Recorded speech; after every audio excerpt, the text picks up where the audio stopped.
Well, a new year means new laws, and one of them will likely affect you. ABC News Channel 20's Kimberly Howard here to tell us why we're going to be paying more for registering our vehicles. Right, Kimberly?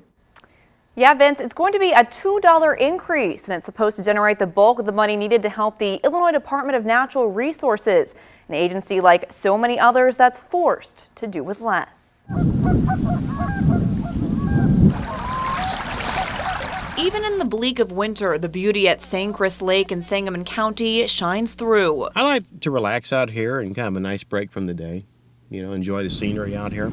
This scenery is not the only view Bob Steimel takes in. Yeah, I'm a deer hunter. I go to several parks around the state. They're in really good shape. But the 329 state parks and fish and wildlife areas aren't what they were 12 years ago. The director of the Illinois Department of Natural Resources says there's a backlog of $750 million in maintenance projects. And because of the budget squeeze, they've lost more than half their staff. Many of the things that we used to do, we no longer do. A new law is helping change that, charging Illinois residents $2 extra when they register their vehicle. That $2 is dedicated for a parks fund that will help us keep the parks open, will help us staff those parks so they're clean and healthy, and also to make improvements, capital improvements like roads, roofs, bridges. It took more than a year to come to that agreement. Lawmakers decided charging people park entrance fees wouldn't fly. And as far as Steimel is concerned, they were right. We pay enough in taxes right now to the state. But people from out of state will have to fork it over. Plus, there's a fee increase from more than a dozen other permits. There'll be an ATV charge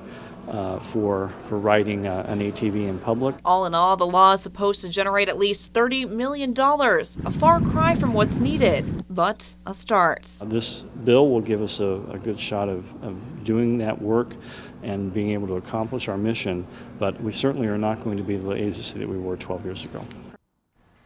And the DNR says they'll use public safety as the main criteria for prioritizing the backlog of projects. Some of the challenges they're facing are well failures, failures of sewage treatment facilities, and outdated and dangerous electrical systems. Vince? Kimberly, thank you. DNR officials say it will be at least 9 months before we see any of these changes. That's because it will take some time to collect from the increasing fees.